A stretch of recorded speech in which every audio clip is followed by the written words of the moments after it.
ओम श्री गणेशाय नमः।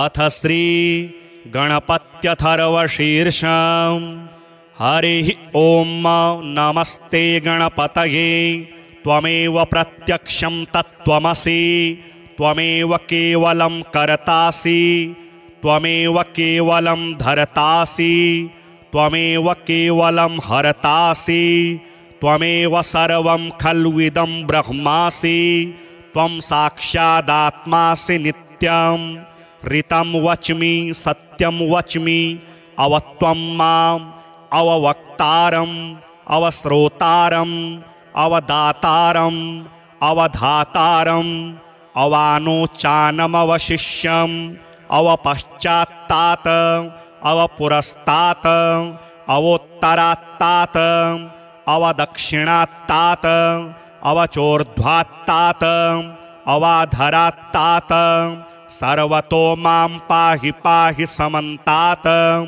त्वं वाङ्मयस्त्वं चिन्मयः त्वमानन्दमयस्त्वं ब्रह्ममयः त्वं सच्चिदानन्दाद्वितीयोऽसि त्वं प्रत्यक्षं ब्रह्मासि त्वं ज्ञानमयो विज्ञानमयोऽसि सर्वं जगदिदं त्वत्तो जायते सर्वं जगदिदं त्वत्तस्तिष्ठति सर्वं जगदिदं त्वयि लयमेष्यति सर्वं जगदिदं त्वयि प्रत्येति त्वं भूमिरापो नलो नीलो नभः त्वं चत्वारि वाक्पदानि त्वं गुणत्रयातीतः त्वमवस्थात्रयातीतः त्वं देहत्रयातीतः त्वं कालत्रयातीतः त्वं मूलाधारस्थितोऽसि नित्यं त्वं शक्तित्रयात्मकः त्वां योगिनो ध्यायन्ति नित्यं त्वं ब्रह्मा त्वं विष्णुस्त्वं रुद्रस्त्वम् इन्द्रस्त्वम् अग्निस्त्वं वायुस्त्वं सूर्यस्त्वं चन्द्रमास्त्वं ब्रह्म भूर्भुवः स्वरोम गणादिं पूर्वमुच्चार्य वर्णादिं तदनन्तरम् अनुस्वारः परतरः अर्धेन्दुलसितं तारेण ऋद्धम् एतत्तौ मनुस्वरूपं गकारः पूर्वरूपम् अकारो मध्यमरूपम् अनुस्वारश्चान्त्यरूपम् बिन्दुरुत्तररूपम् नादः सन्धानं संहिता सन्धिः सैषा गणेशविद्या गणकऋषिः निच्छ्रितगायत्री छन्दः गणपतिर्देवता ॐ गङ्गणपतये नमः। एकदन्ताय विद्महे वक्रतुण्डाय धीमहि तन्नो दन्तिः प्रचोदयात् एकदन्तं चतुर्हस्तं पाशमङ्कुशधारिणं रदं च वरदं हस्तैर्बिभ्राणं मूषकध्वजं रक्तं लम्बोदरं शूर्प कर्णकं रक्तवाससं रक्तगन्धानुलिप्ताङ्गं रक्तपुष्पैः सुपूजितं भक्तानुकम्पिनं देवं जगत्कारणमच्युतम् आविर्भूतं च सृष्ट्यादौ प्रकृतेः पुरुषात् परम् एवं ध्यायति यो नित्यं स योगी योगिनां वरः। नमो व्रातपतये नमो गणपतये नमः प्रमथपतये नमस्तेस्तु लम्बोदराय एकदन्ताय विघ्नविनाशिने शिवसुताय श्रीवरदमूर्तये नमो नमः। श्री उच्छिष्टगणेशकवचं देव्युवाच देवदेव जगन्नाथ सृष्टिस्थितिलयात्मक विना ध्यानं विना मन्त्रं विना होमं विना जपं येन स्मरणमात्रेण लभ्यते चाशु चिन्तितं तदेव श्रोतुमिच्छामि कथयस्व जगत्प्रभो। ईश्वर उवाच शृणु देवि प्रवक्ष्यामि गुह्याद्गुह्यतरं महत् उच्छिष्टगणनाथस्य कवचं सर्वसिद्धिदम् अल्पायासैर्विना कष्टैर्जपमात्रेण सिद्धिदम् एकान्ते निर्जनेरण्ये गह्वरे चरणाङ्गणे सिन्धुतीरे च गङ्गायाः कुले वृक्षतले जले सर्वदेवालये तीर्थे लब्ध्वा सम्यक् जपं चरेत्। स्नानशौचादिकं नास्ति निर्वंधनं प्रिये दारिद्र्यान्तकरं शीघ्रं सर्वतत्त्वं जनप्रिये सहस्रशपथं कृत्वा यदि स्नेहोऽस्ति मां प्रति निन्दकाय कुशिष्याय खलाय कुटिलाय च दुष्टाय परशिष्याय घातकाय शठाय च वञ्चकाय वरघ्नाय ब्राह्मणी गमनाय च अशक्ताय च क्रूराय गुरुद्रोहरताय च न दातव्यं कदाचन गुरुभक्ताय दातव्यं सच्छिष्याय विशेषतः तेषां सिद्ध्यन्ति शीघ्रेण ह्यन्यथा न च सिद्ध्यति। गुरुसन्तुष्टिमात्रेण कलौ प्रत्यक्षसिद्धिदं देहोच्छिष्टैः प्रजप्तव्यं तथोच्छिष्टैर्महामनुः आकाशे च फलं प्राप्तं नान्यथा वचनं मम एषा राजवती विद्या विना पुण्यं न लभ्यते।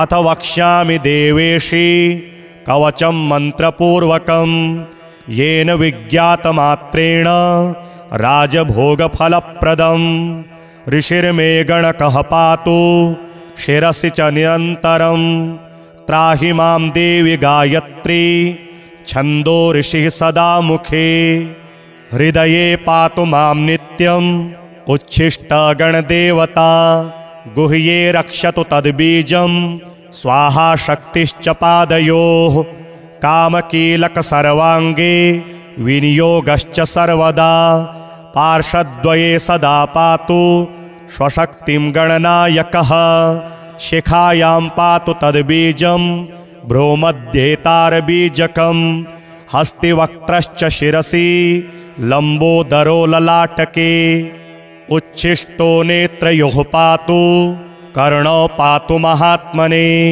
पाशाङ्कुशमहाबीजं नासिकायां च रक्षतु भूतेश्वरः परः पातु आस्यं जिह्वां स्वयं वपुः तद्बीजं पातु मां नित्यं ग्रीवायां कण्ठदेशके गम्बीजं च तथा रक्षेत् तथा त्वग्रे च पृष्ठके सर्वकामश्च हृत्पातु पातु मां च करद्वये उच्छिष्टाय च हृदये वह्निबीजं तथोदरे मायाबीजं तथा कट्यां द्वावूरो सिद्धिदायकः जङ्घायां गणनाथश्च पादौ पातु विनायकः शिरसः पादपर्यन्तम् उच्छिष्टगणनायकः आपादमस्तकान्तं च उमापुत्रश्च पातु मां दिशोष्टौ च तथाकाशे पाताले विदिशाष्टके अहर्निशं च मां पातु मदचञ्चललोचनः जले नले च संग्रामे दुष्टकारागृहे वने राजद्वारे घोरपथे पातु मां गणनायकः इदं तु कवचं गुह्यं मम वक्त्राद्विनिर्गतं त्रैलोक्ये सततं पातु द्विभुजश्च चतुर्भुजः बाह्यमभ्यन्तरं पातु सिद्धिबुद्धिर्विनायकः सर्वसिद्धिप्रदं देवी कवचमृद्युसिद्धिदम् एकान्ते प्रजपेन्मन्त्रं कवचं युक्तिसंयुतम् इदं रहस्यं कवचम् उच्छिष्टगणनायकं सर्ववर्मसु देवेशी इदं कवचनायकम् एतत् कवचमाहात्म्यं वर्णितुं नैव शक्यते धर्मार्थकाममोक्षं च नानाफलप्रदं नृणां शिवपुत्रः सदा पातु पातु मां सुरार्चितः गजाननः सदा पातु गणराजश्च पातु मां सदा शक्तिरतः पातु पातु मां कामविह्वलः सर्वाभरणभूषाढ्यः पातु मां सिन्दूरार्चितः पञ्चमोदकरः पातु मां पार्वतीसुतः पाशाङ्कुशधरः पातु मां च धनेश्वरः गदाधरः सदा पातु मां काममोहितः नग्ननारीरतः पातु मां च गणेश्वरः अक्षयं वरदः पातु शक्तियुक्तिः सदावतु भालचन्द्रः सदा पातु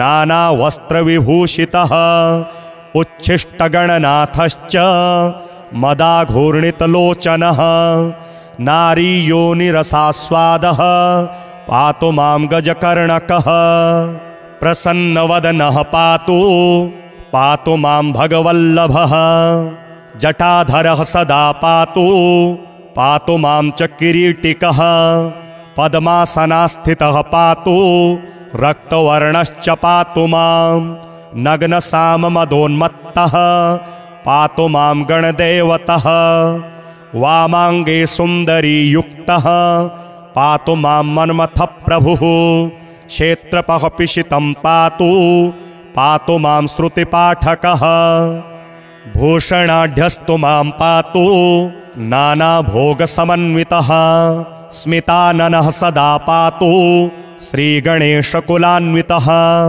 श्रीरक्तचन्दनमयः सुलक्षणगणेश्वरः श्वेतार्कगणनाथश्च हरिद्रागणनायकः पारभद्रगणेशश्च पातु सप्तगणेश्वरः प्रवालकगणाध्यक्षो गजदन्तो गणेश्वरः हरबीजगणेशश्च भद्राक्षगणनायकः दिव्यौषधिसमुद्भूतो गणेशाश्चिन्तितप्रदः लवणस्य गणाध्यक्षो मृत्तिकागणनायकः तण्डुलाक्षगणाध्यक्षो गोमयश्च गणेश्वरः स्फटिकाक्षगणाध्यक्षो रुद्राक्षगणदेवतः नवरत्नगणेशश्च आदिदेवो गणेश्वरः पञ्चाननचतुर्वक्त्रः षडाननगणेश्वरः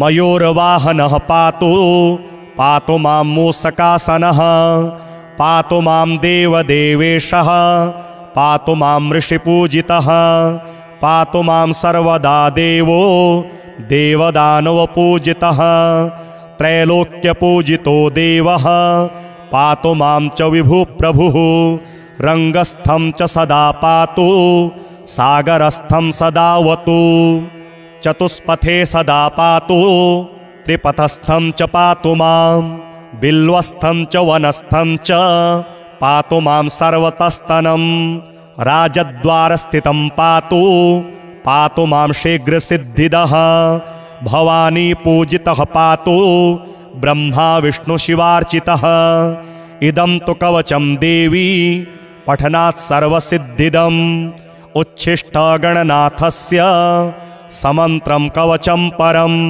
स्मरणात् भूपतित्वं च लभते सांगतात् ध्रुवं वाचः सिद्धिकरं शीघ्रं परसैन्यविदारणं प्रातर्मध्याह्नसायाह्ने दिवारात्रौ पठेन्नरः चतुर्थ्यां दिवसे रात्रौ पूजने मानदायकं सर्वसौभाग्यदं शीघ्रं दारिद्र्यार्णवघातकं सुदारसुप्रजासौख्यं सर्वसिद्धिकरं नृणाम्।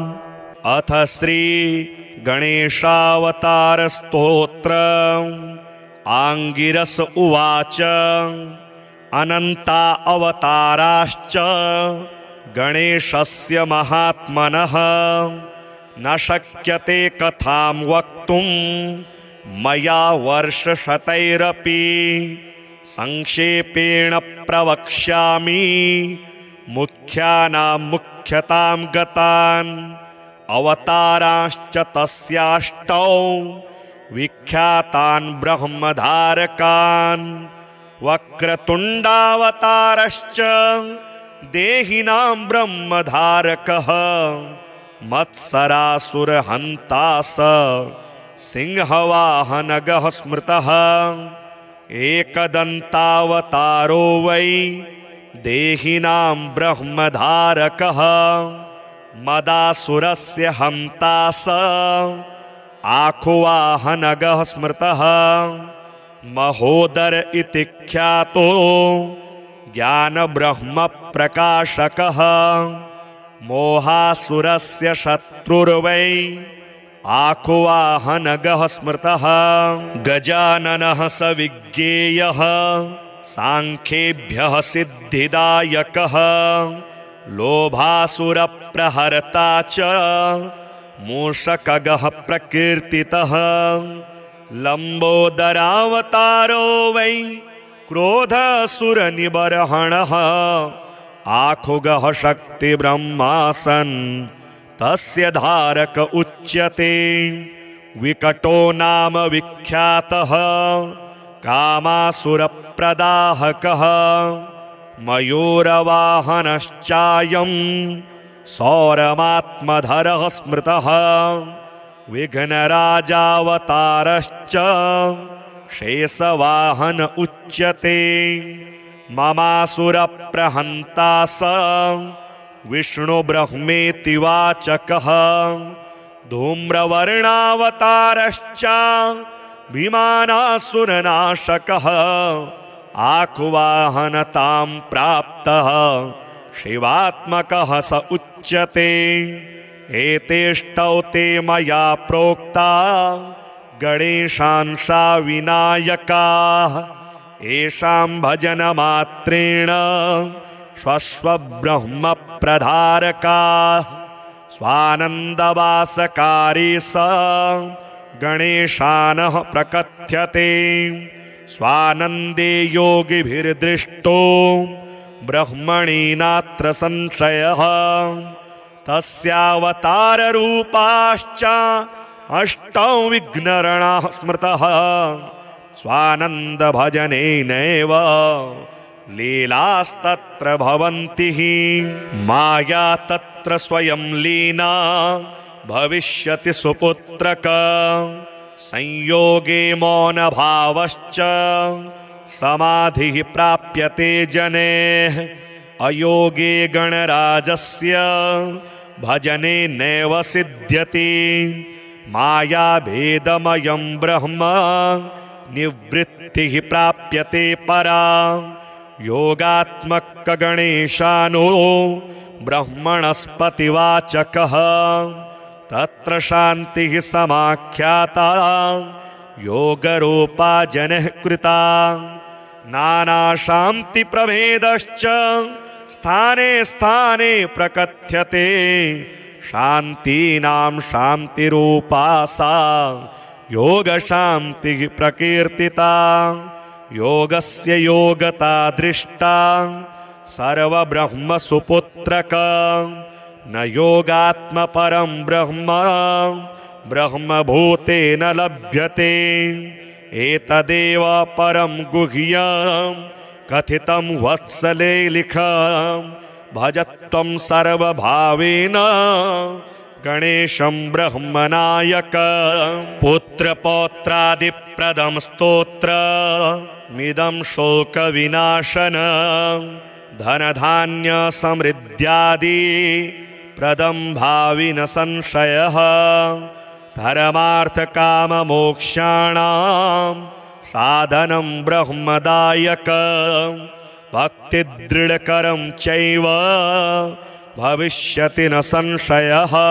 हरिः ॐ नमस्ते गणपतये त्वमेव प्रत्यक्षं तत्त्वमसि त्वमेव केवलं कर्तासि त्वमेव केवलं धर्तासि त्वमेव केवलं हर्तासि त्वमेव सर्वं खल्विदं ब्रह्मासि त्वं साक्षादात्मासि नित्यं ऋतं वच्मि सत्यं वच्मि अवत्वं माम् अववक्तारम् अवश्रोतारम् अवदातारम् अवधातारम् अवानोचानमवशिष्यम् अवपश्चात्तात् अवपुरस्तात् अवोत्तरात्तात् अवदक्षिणात्तात अवचोर्ध्वात्तात अवाधरात्तात सर्वतो मां पाहि पाहि समन्तात त्वं वाङ्मयस्त्वं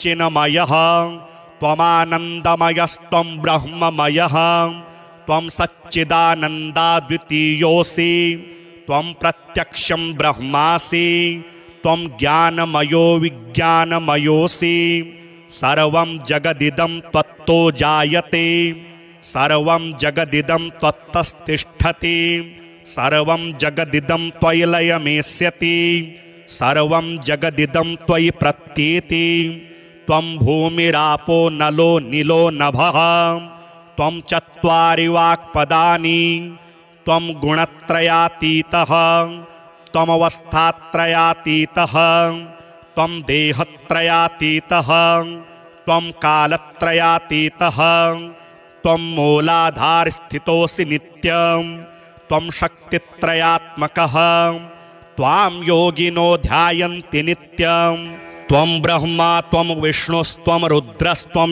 इन्द्रस्त्वं अग्निस्त्वं वायुस्त्वं सूर्यस्त्वं चन्द्रमास्त्वं ब्रह्म भूर्भुवः स्वरोम गणादिं पूर्वमुच्चार्य वर्णादिं तदनन्तरम् अनुस्वारः परतरः अर्धेन्दुलसितं तारेण ऋद्धम् एतत्तौ मनुस्वरूपं गकारः पूर्वरूपम् अकारो मध्यमरूपम् अनुस्वारश्चान्त्यरूपम् बिन्दुरुत्तररूपम् नादः सन्धानं संहिता सन्धिः सैषा गणेशविद्या गणकऋषिः निच्छ्रितगायत्री छन्दः गणपतिर्देवता ॐ गङ्गणपतये नमः एकदन्ताय विद्महे वक्रतुण्डाय धीमहि तन्नो दन्तिः प्रचोदयात् एकदन्तं चतुर्हस्तं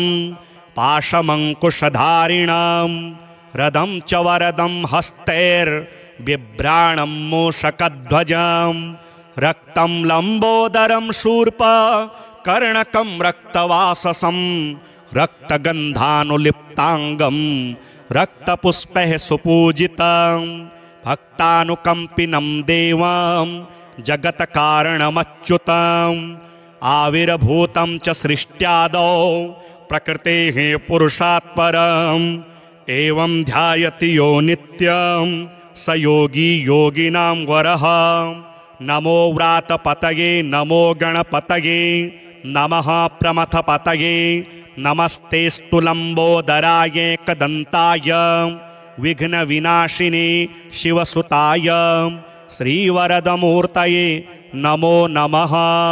श्री उच्छिष्टगणेशकवचं देव्युवाच देवदेव जगन्नाथ सृष्टिस्थितिलयात्मक विना ध्यानं विना मन्त्रं विना होमं विना जपं येन स्मरणमात्रेण लभ्यते चाशु चिन्तितं तदेव श्रोतुमिच्छामि कथयस्व जगत्प्रभो।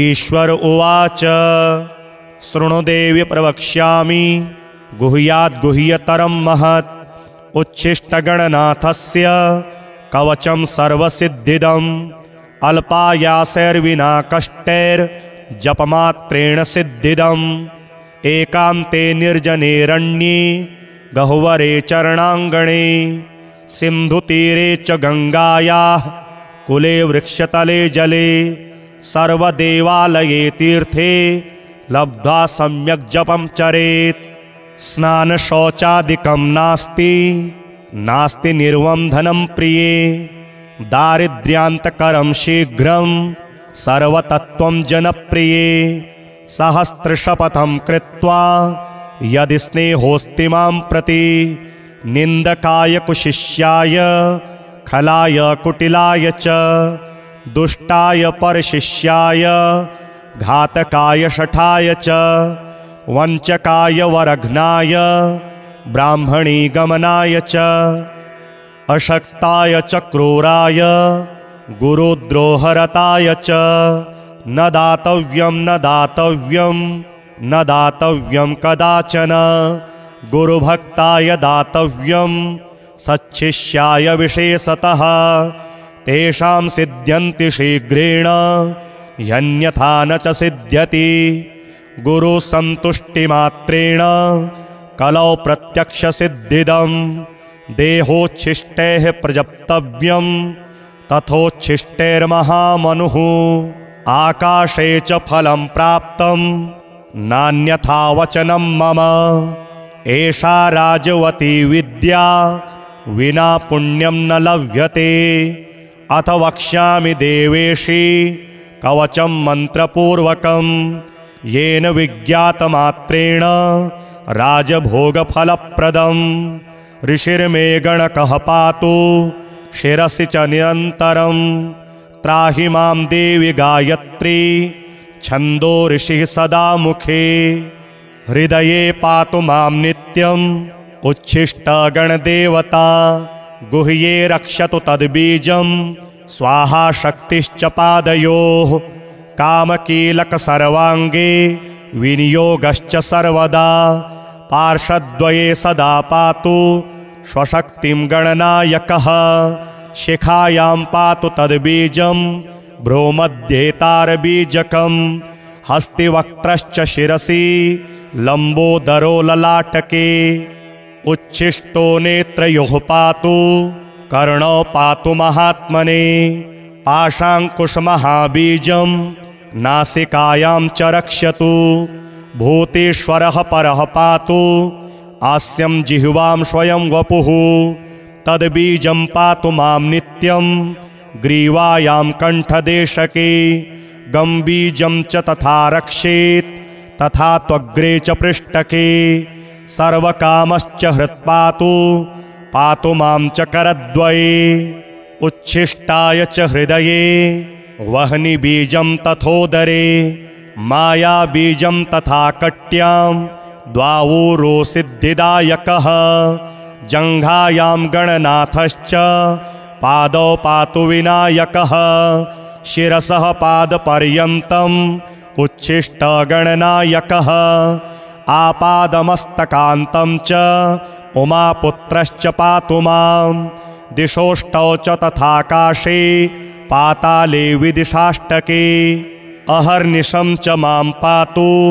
मदचञ्चललोचनः जले नले च सङ्ग्रामे दुष्टकारागृहे वने राजद्वारे घोरपथे पातु मां गणनायकः इदं तु कवचं गुह्यं मम वक्त्राद्विनिर्गतं त्रैलोक्ये सततं पातु द्विभुजश्च चतुर्भुजः बाह्यमभ्यन्तरं पातु सिद्धिबुद्धिर्विनायकः सर्वसिद्धिप्रदं देवी कवचमृद्युसिद्धिदम् एकान्ते प्रजपेन्मन्त्रं कवचं युक्तिसंयुतम् इदं रहस्यं कवचम् उच्छिष्टगणनायकं सर्ववर्मसु देवेशी इदं कवचनायकम् एतत् कवचमाहात्म्यं वर्णितुं नैव शक्यते धर्मार्थकाममोक्षं च नानाफलप्रदं नृणां शिवपुत्रः सदा पातु पातु मां सुरार्चितः गजाननः सदा पातु गणराजश्च पातु मां सदा शक्तिरतः पातु पातु मां कामविह्वलः सर्वाभरणभूषाढ्यः पातु मां सिन्दूरार्चितः पञ्चमोदकरः पातु पातु मां पार्वतीसुतः पाशाङ्कुशधरः पातु पातु मां च धनेश्वरः गदाधरः सदा पातु पातु मां काममोहितः नग्ननारीरतः पातु पातु मां च गणेश्वरः अक्षयं वरदः पातु शक्तियुक्तिः सदावतु भालचन्द्रः सदा पातु नानावस्त्रविभूषितः उच्छिष्टगणनाथश्च मदाघूर्णितलोचनः नारीयोनिरसास्वादः पातु मां गजकर्णकः प्रसन्नवदनः पातु पातु मां भगवल्लभः। जटाधरः सदा पातु मां च किरीटिकः। पद्मासनास्थितः पातु रक्तवर्णश्च पातु मां। नग्नसाममदोन्मत्तः पातु मां गणदेवतः। वामाङ्गे सुन्दरी युक्तः पातु मां मन्मथप्रभुः। क्षेत्रपः पिशितं पातु मां श्रुतिपाठकः। भूषणाढ्यस्तु मां पातु नानाभोगसमन्वितः। स्मिताननः सदा पातु श्रीगणेशकुलान्वितः। श्रीरक्तचन्दनमयः सुलक्षणगणेश्वरः। श्वेतार्कगणनाथश्च हरिद्रागणनायकः। पारभद्रगणेशश्च पातु सप्तगणेश्वरः। प्रवालकगणाध्यक्षो गजदन्तो गणेश्वरः।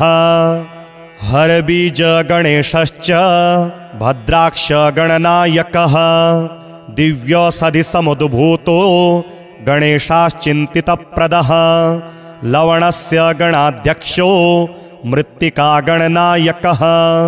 तण्डुलाक्षगणाध्यक्षो गोमयश्च गणेश्वरः। स्फटिकाक्षगणाध्यक्षो रुद्राक्षगणदेवतः। नवरत्नगणेशश्च आदिदेवो गणेश्वरः।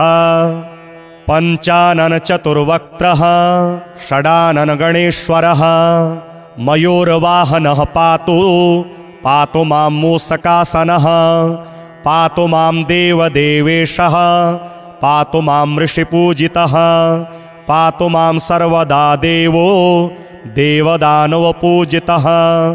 त्रैलोक्यपूजितो देवः पातु मां च विभुप्रभुः।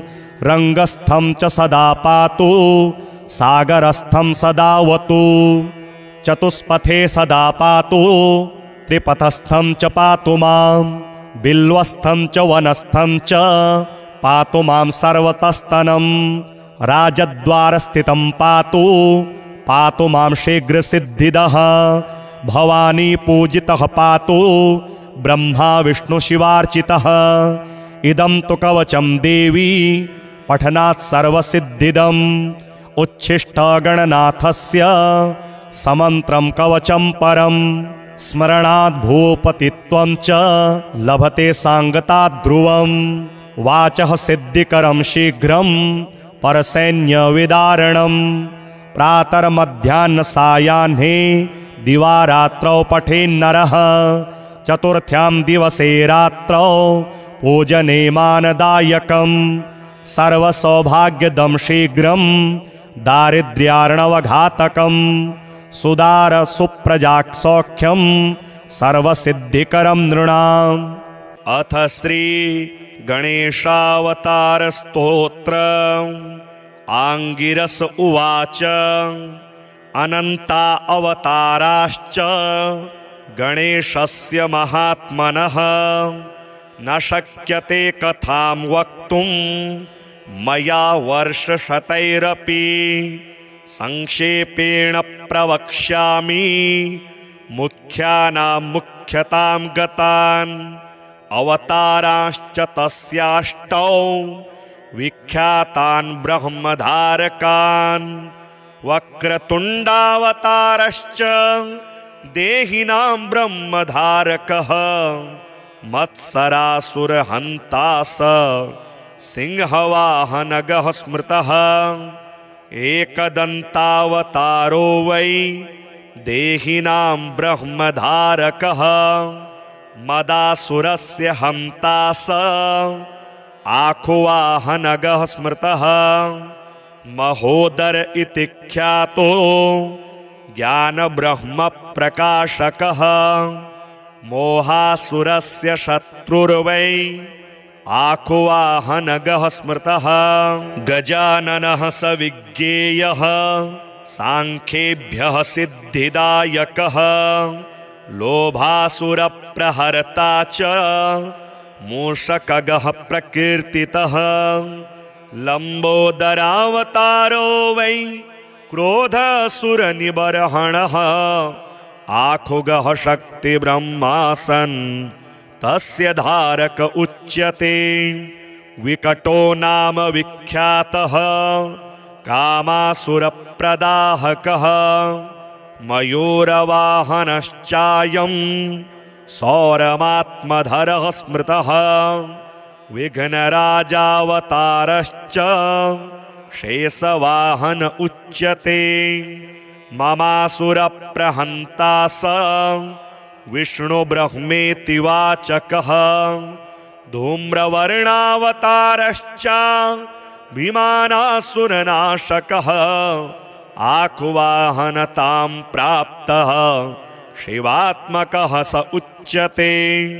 एतेष्टौ ते मया प्रोक्ता गणेशांशा विनायकाः येषां भजनमात्रेण स्वस्वब्रह्म प्रधारकाः।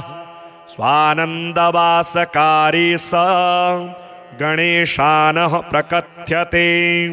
स्वानन्दे योगिभिर्दृष्टो ब्रह्मणि नात्र संशयः।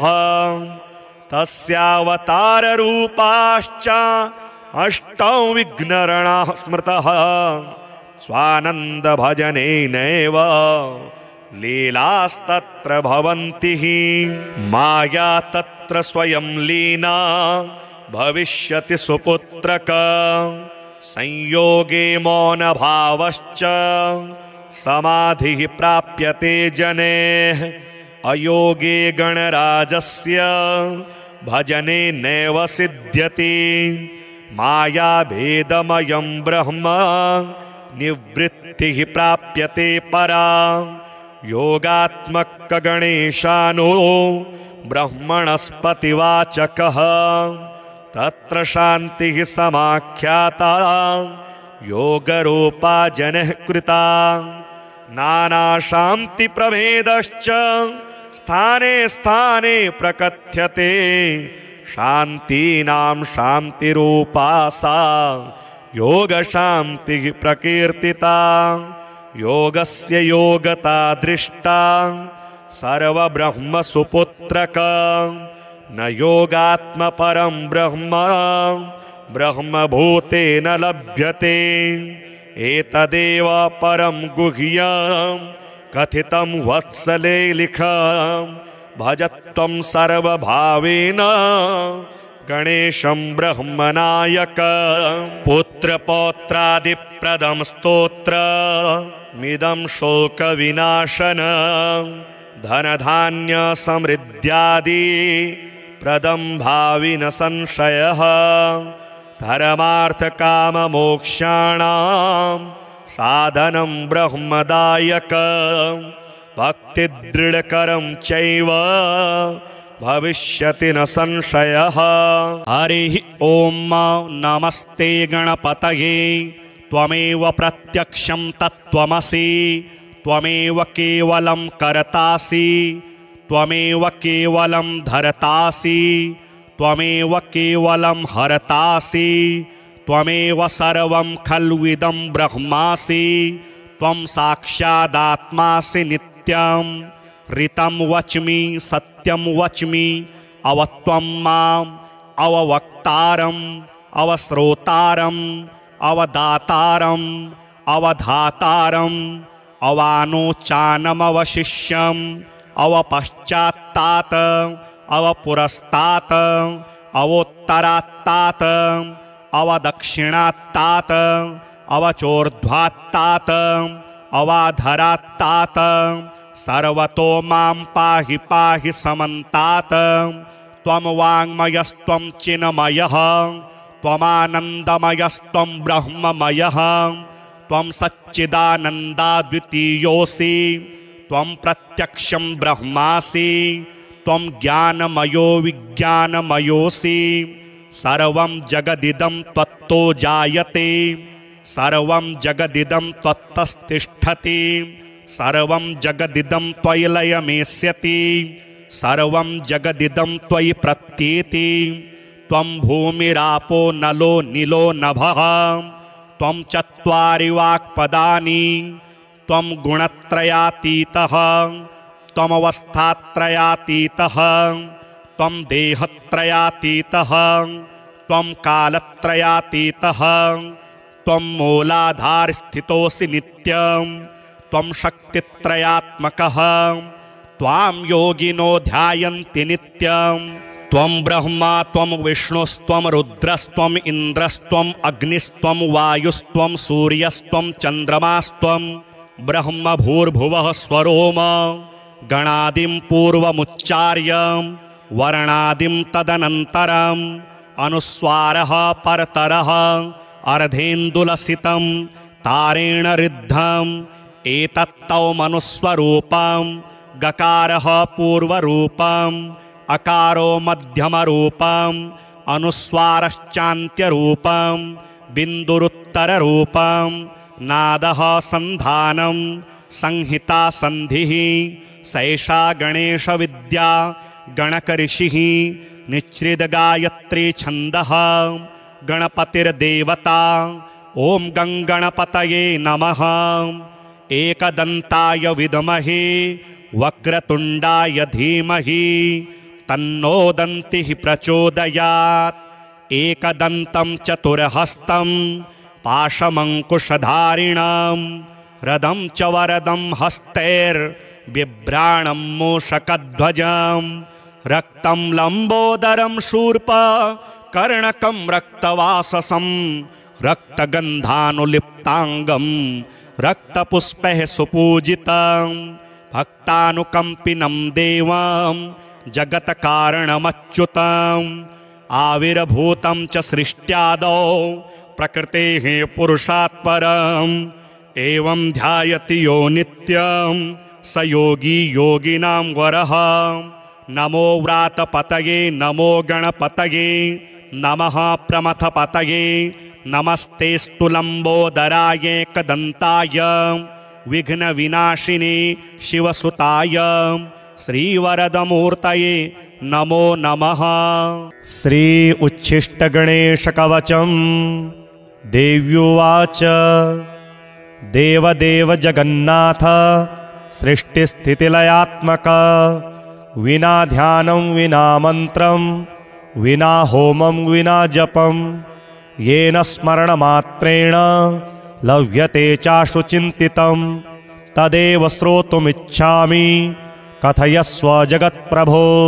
ईश्वर उवाच शृणु देवि प्रवक्ष्यामि गुह्याद्गुह्यतरं महत् उच्छिष्टगणनाथस्य कवचं सर्वसिद्धिदम् अल्पायासैर्विना कष्टैर्जपमात्रेण सिद्धिदम् एकान्ते निर्जनेरण्ये गह्वरे चरणाङ्गणे सिन्धुतीरे च गङ्गायाः कुले वृक्षतले जले सर्वदेवालये तीर्थे लब्ध्वा सम्यक् जपं चरेत् स्नानशौचादिकं नास्ति निर्वन्धनं प्रिये दारिद्र्यान्तकरं शीघ्रं सर्वतत्त्वं जनप्रिये सहस्रशपथं कृत्वा यदि स्नेहोऽस्ति मां प्रति निन्दकाय कुशिष्याय खलाय कुटिलाय च दुष्टाय परशिष्याय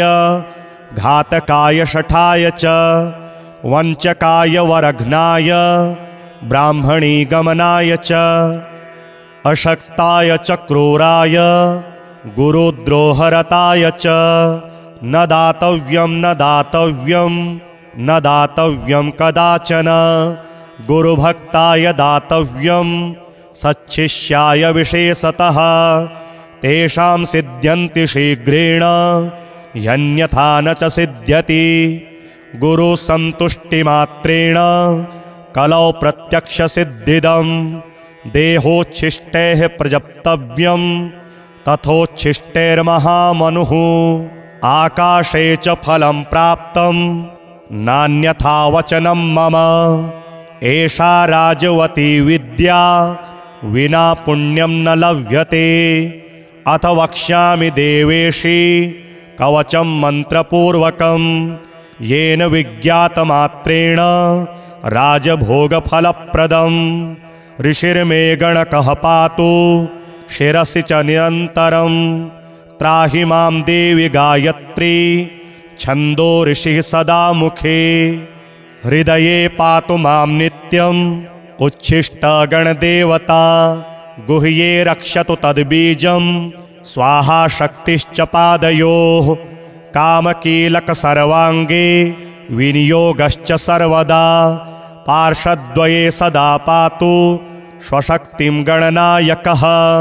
शिखायां पातु तद्बीजं भ्रूमध्ये तारबीजकं हस्तिवक्त्रश्च शिरसि लम्बोदरो ललाटके।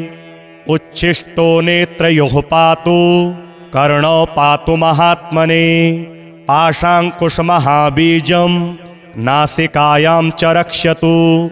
भूतेश्वरः परः पातु आस्यं जिह्वां स्वयं वपुः तद्बीजं पातु मां नित्यं ग्रीवायां कण्ठदेशके। गम्बीजं च तथा रक्षेत् तथा त्वग्रे च पृष्ठके। सर्वकामश्च हृत्पातु पातु मां च करद्वये।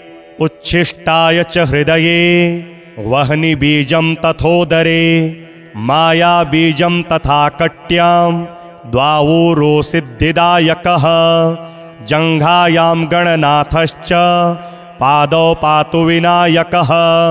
शिरसः पादपर्यन्तम् उच्छिष्टगणनायकः। आपादमस्तकान्तं च उमापुत्रश्च पातु मां। दिशोष्टौ च तथाकाशे पाताले विदिशाष्टके।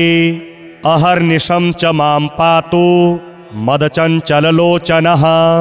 जले नले च सङ्ग्रामे दुष्टकारागृहे वने राजद्वारे घोरपथे पातु मां गणनायकः।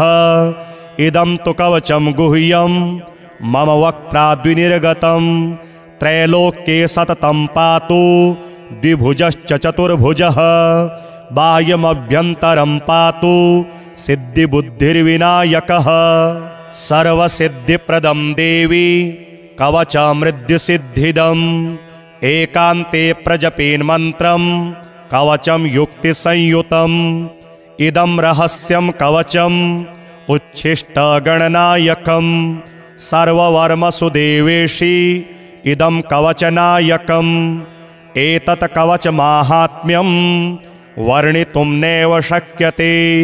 धर्मार्थकाममोक्षं च नानाफलप्रदं नृणां। शिवपुत्रः सदा पातु पातु मां सुरार्चितः।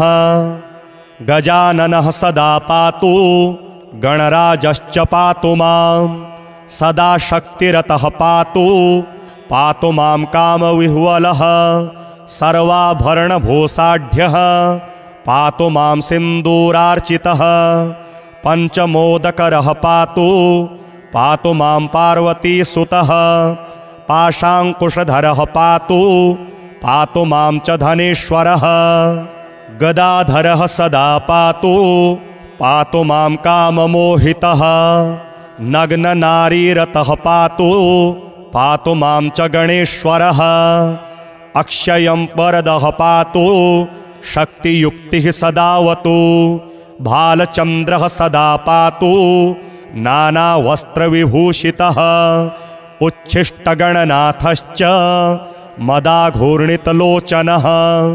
नारीयोनिरसास्वादः पातु मां गजकर्णकः।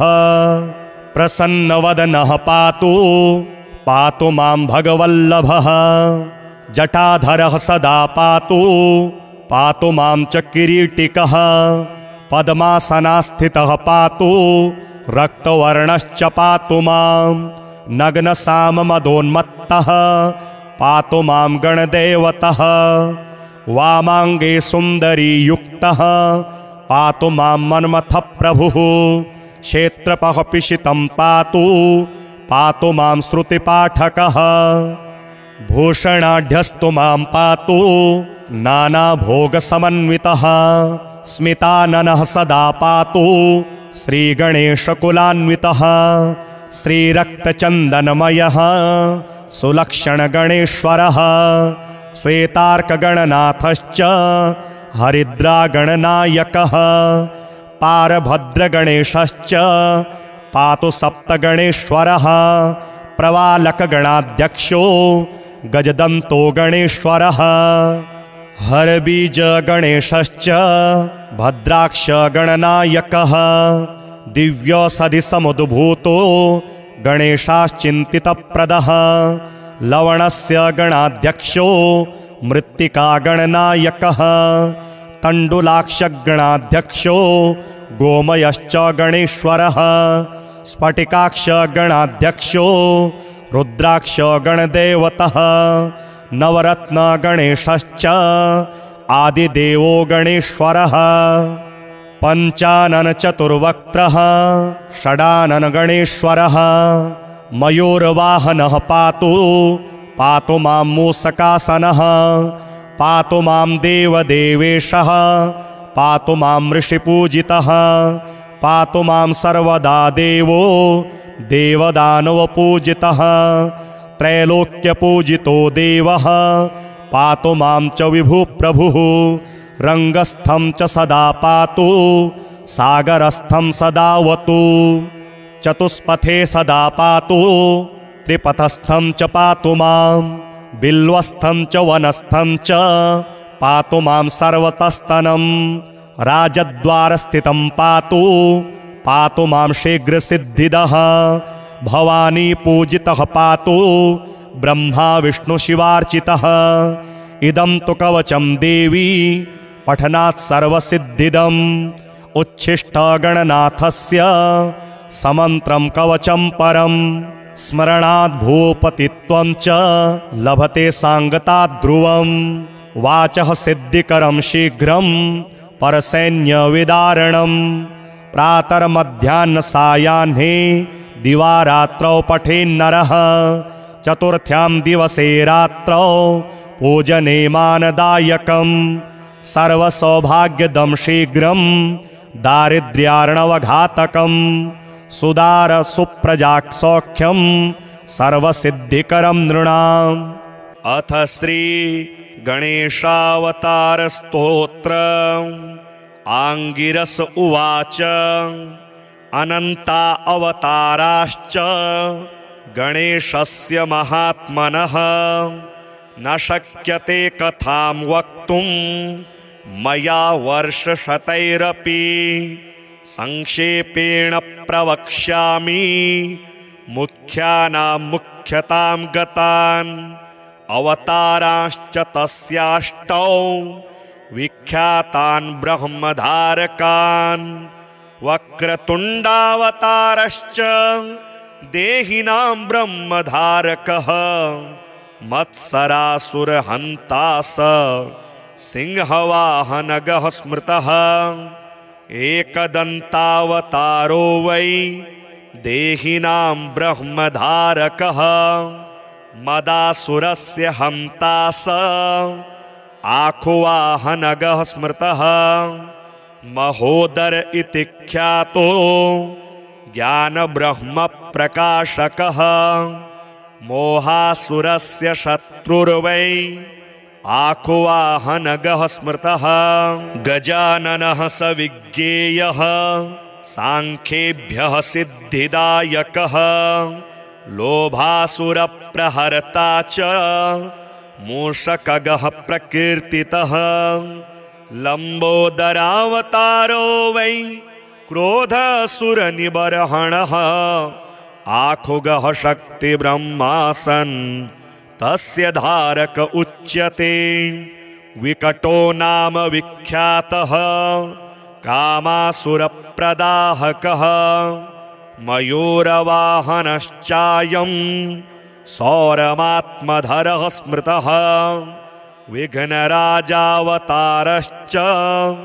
शेषवाहन उच्यते ममासुरप्रहन्ता स विष्णुब्रह्मेति वाचकः धूम्रवर्णावतारश्च विमानासुरनाशकः आखुवाहनतां प्राप्तः शिवात्मकः स उच्यते एतेष्टौ ते मया प्रोक्ता गणेशांशा विनायकाः येषां भजनमात्रेण स्वस्वब्रह्मप्रधारकाः स्वानन्दवासकारी स गणेशानः प्रकथ्यते स्वानन्दे योगिभिर्दृष्टो ब्रह्मणि नात्र संशयः तस्यावताररूपाश्च अष्टौ विघ्नरणाः स्मृतः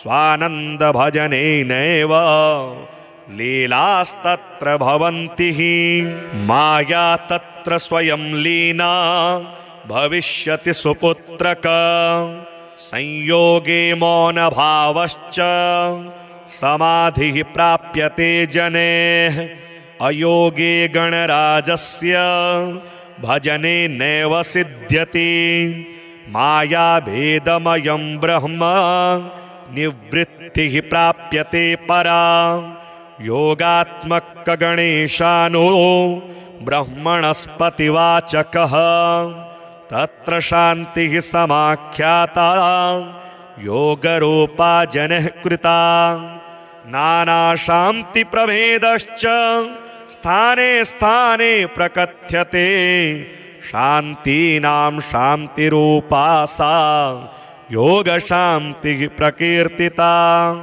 योगस्य योगता दृष्टा सर्वब्रह्मसुपुत्रक न योगात्मपरं ब्रह्म ब्रह्मभूतेन लभ्यते एतदेव परं गुह्यं कथितं वत्सले लिखं भजत्वं सर्वभावेन गणेशं ब्रह्मनायक पुत्रपौत्रादिप्रदं स्तोत्रमिदं शोकविनाशनं धनधान्यसमृद्ध्यादि प्रदं भावि न संशयः धर्मार्थकाममोक्षाणां साधनं ब्रह्मदायक भक्तिदृढकरं चैव भविष्यति न संशयः।